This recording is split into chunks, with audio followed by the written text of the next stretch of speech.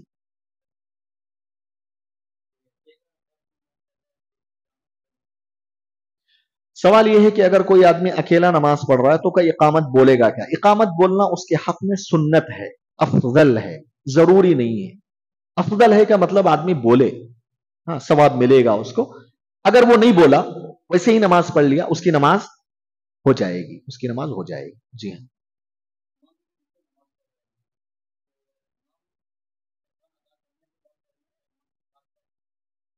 جو اللہ اکبر یہ تمام چیزیں. جی ہاں جی ہاں.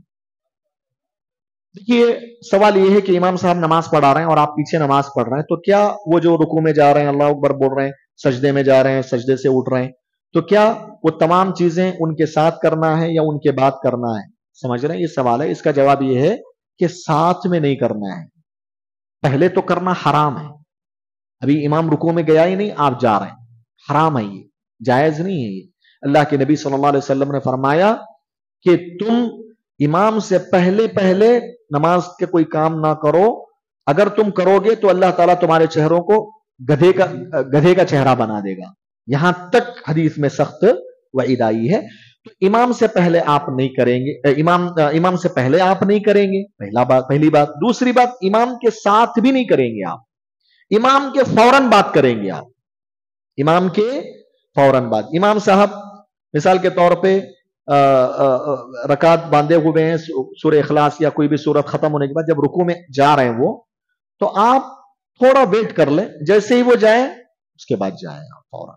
ٹھیک ہے، ساتھ میں بھی نہیں پہلے بھی نہیں، فوراً بعد میں کرنا ہے، فوراً بعد میں کرنا ہے. جی ہاں کیونکہ اللہ کے نبی نے فرمایا انما جعل الامام ليتم به فاذا كبر فكبروا واذا ركع فركعوا واذا سجد فاسجدوا. کہ امام اس لیے بنایا گیا تاکہ تم اس کو فالو کرو، یعنی اس کے ساتھ بھی نہیں چلنا ہے، اس سے پہلے بھی نہیں، اس کو فالو کرنا ہے، پیچھے چلنا ہے اس کے. جب وہ اللہ اکبر بولے تو تم اللہ اکبر بولو، جب وہ رکوع کرے تب تم رکوع کرو، ہاں تب وہ سجدہ کرے تو تم سجدہ کرو، یہ مطلب. جی ہاں آمین کے سلسلے میں، آمین کے سلسلے میں الگ ہے مسئلہ. یہاں علماء دو باتیں بتاتے ہیں کہ آمین کب بولے گا پیچھے والا. اس میں دو باتیں ہیں. ایک یہ ہے کہ آپ امام جیسے آمین بولنا شروع کر دیا، پیچھے فوراً آپ بولنا شروع کر دیں، یعنی ساتھ میں ہی چل رہے ہیں دونوں، لیکن آپ شروعات کب کریں گے؟ اس کے بعد شروعات کریں گے. جسٹ جیسے وہ آمین بولنا شروع کیا تو آپ اس سے پہلے نہیں کریں گے. آمین امام سے پہلے نہیں بولنا. لیکن ائمہ کی بھی ذمہ داری بنتی ہے کہ جیسے ہی وہ ضالین بول دیں تو فوراً وہ آمین بولے، کیونکہ وہ اگر تھوڑا لیٹ کریں گے نا پیچھے والے آمین بولنا شروع کر دیں گے تو مطلب کیا ہوگا کہ امام سے پہلے عمل شروع ہو جائے گا، جو کہ صحیح نہیں ہے. تو امام صاحب جب آمین بولے تو فوراً آپ بھی آمین بولیں گے. اگرچہ کہ امام کا آمین ابھی چل رہا ہے کوئی مسئلہ نہیں، اس کے ساتھ بھی مل رہا ہے، ساتھ ملنے کی بڑی فضیلت ہے. لیکن اہم چیز یہ ہے کہ امام کی آمین بولتے ہی آپ کو بولنا شروع کرنا ہے. نبی صلی اللہ علیہ وسلم نے فرمایا کہ فَإِنَّهُ مَنْ وَافَقَ تَأْمِينَهُ تَأْمِينُ الْمَلَائِكَةِ غُفِرَ لَهُ مَا تَقَدَّمَ مِنْ ذَنبِهِ. اس لیے کہ اگر امام کا آمین اور فرشتوں کے آمین کے ساتھ مل جائے ہاں تو اللہ تبارک و تعالی اس کی مغفرت کر دیتا ہے. لوگوں آمین بولنے والے کی اللہ تبارک و تعالی بخشش کر دیتا ہے. اس حدیث سے معلوم ہوا امام کے فوراً بعد آپ شروع کریں گے. جی ہاں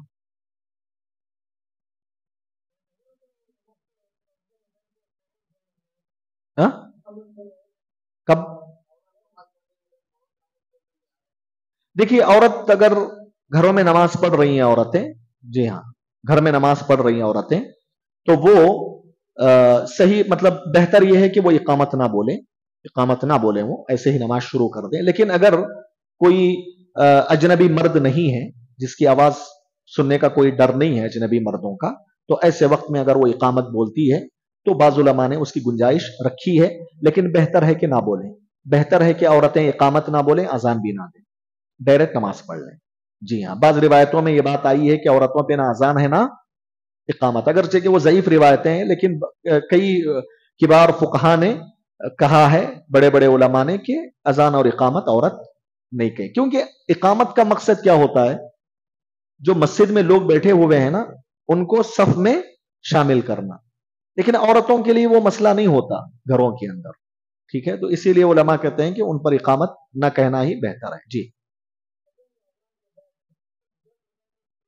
2 رکعت ہی سنت ہے، نہیں نہیں 4 نہیں، فجر کی جو 2 رکعت سنت 2 ہی ہیں، بس 4 نہیں ہے، 2 ہی پڑھنا ہے۔ ایک شخص آیا مسجد کے اندر، سعید بن المسیب رحمہ اللہ بیٹھے ہوئے تھے مسجد میں، ایک شخص آیا 2 رکعت پڑھنے کے بجائے 4 رکعت پڑھنا شروع کر دیا، جس میں لمبے لمبے رکوع کر رہا تھا وہ۔ تو سعید بن المسیب رحمہ اللہ نے کہا کہ اللہ کے بندے 2 نہیں 4 کیوں پڑھ رہے ہیں تم؟ نبی صلی اللہ علیہ وسلم کی سنت یہ ہے کہ 2 پڑھیں۔ تو وہ کیا بولا معلوم ہے؟ اے ابو عبد الرحمن، تم کیا مجھے ٹوکتے ہو کیا؟ تم کو جلن، مطلب اگر میں ایک موٹے الفاظ میں آپ کو بتاؤں اس شخص کے الفاظ، تو اس کے بولنے کا انداز یہ تھا، میں 4 پڑھ کے زیادہ ثواب حاصل کر رہا ہوں، تمہیں جلن ہو رہی ہے کیا؟ یہ انداز تھا۔ تو سعید بن المسیب رحمہ اللہ نے کیا جواب دیا معلوم؟ اللہ کے بندے بات ایسی نہیں ہے، میں اس لیے تمہیں روک رہا ہوں، مجھے ڈر ہے کہ کہیں نبی صلی اللہ علیہ وسلم کی سنت کی مخالفت کی وجہ سے قیامت کے دن اللہ تمہیں عذاب میں مبتلا نہ کر دے، اس لیے میں روک رہا ہوں تمہیں، تمہاری فکر میں روک رہا ہوں میں۔ تو اس سے معلوم ہوا کہ 2 ہی رکعت پڑھنا ہے، نبی صلی اللہ علیہ وسلم سے 2 ہی رکعت ثابت۔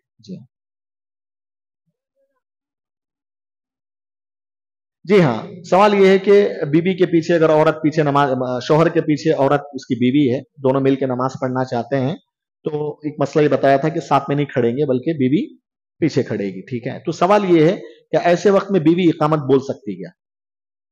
سمجھ رہے ہیں آپ سوال؟ تو جواب یہ ہے کہ بیوی نہیں بولے گی، وہ خود بولے گا۔ کون؟ شوہر۔ نماز سے پہلے وہ شروع کرے گا اللہ اکبر اللہ، اقامت بولے گا، وہ خود نماز شروع کرے گا، وہ خود اقامت بولے گا، وہ خود نماز پڑھائے گا۔ جی، بیوی نہیں بولے گی اقامت۔ ایک مسئلہ میں آخری بتا کر اپنی بات ختم کر دیتا ہوں۔ آپ کو معلوم ہوگا کہ دیکھیے، جب نفل نماز پڑھ رہے ہیں آپ، لیکن فرض نماز جب کھڑی ہو جاتی ہے نا، تو فوراً آپ کو نماز توڑ دینا ہے، آ کے مل لینا ہے، ٹھیک ہے؟ لیکن یہاں ایک مسئلہ یاد رکھیے کہ اگر آپ کوئی بھی رکعت نماز پڑھ رہے ہیں، نفل نماز، اقامت شروع ہو گئی، لیکن آپ کی آخری رکعت چل رہی ہے، آخری رکعت جس میں رکوع میں ہیں آپ، سجدے میں ہیں یا تشہد میں ہیں، آخری رکعت میں، تو آپ اس کو ہلکے سے تھوڑا تیزی کے ساتھ دعائیں پڑھ کے مکمل کر لیں نماز، کیونکہ آخری رکعت ابھی اقامت ہونے کے بعد امام صاحب تھوڑا بہت شروع کرنے تک اتنا ٹائم مل جاتا ہے۔ لیکن آپ کی پہلی رکعت چل رہی ہے، امام صاحب اقامت کھڑی ہو گئی، تو پہلی رکعت میں ہی ہیں آپ، ابھی شروع کی ہے نماز، تب کیا کرنا ہے آپ کو؟ چھوڑ دیں۔ لیکن آخری رکعت میں، آخری اسٹیج میں ہیں آپ، تو مکمل کر لیں آپ، مختصر کر کے نماز کو مکمل کر کے پھر آ کے مل لیں۔ جی ہاں، ٹھیک ہے، انشاءاللہ میں سمجھتا ہوں کہ اتنی باتیں کافی ہیں، اور بھی کچھ نفل وطر کا مسئلہ ہے، وطر کی کچھ احکام، ضروری احکام ہیں، انشاءاللہ اگلے درس میں آپ کے سامنے میں ذکر کروں گا۔ ایسی ہی کچھ نمازیں ہیں بہرحال، نفل نمازیں جو عام طور سے لوگ سوال کرتے ہیں اس کے بارے میں، وہ انشاءاللہ مسائل بتا کر، پھر اور بھی سفر کی نماز سے متعلق کچھ مسائل ہیں، اکثر ہم لوگوں کا سفر آنا جانا رہتا ہے، اس کے بھی کچھ اہم مسائل ہیں، وہ بھی انشاءاللہ ذکر کر کے نماز کے مسائل انشاءاللہ ختم کر دیے جائیں گے۔ اللہ سے دعا ہے کہ رب العالمین ہم تمام لوگوں کو جو باتیں کہی گئی ہیں اس پر عمل کرنے کی توفیق عطا فرمائے۔ آمین، واخر دعوانا الحمدللہ رب العالمین۔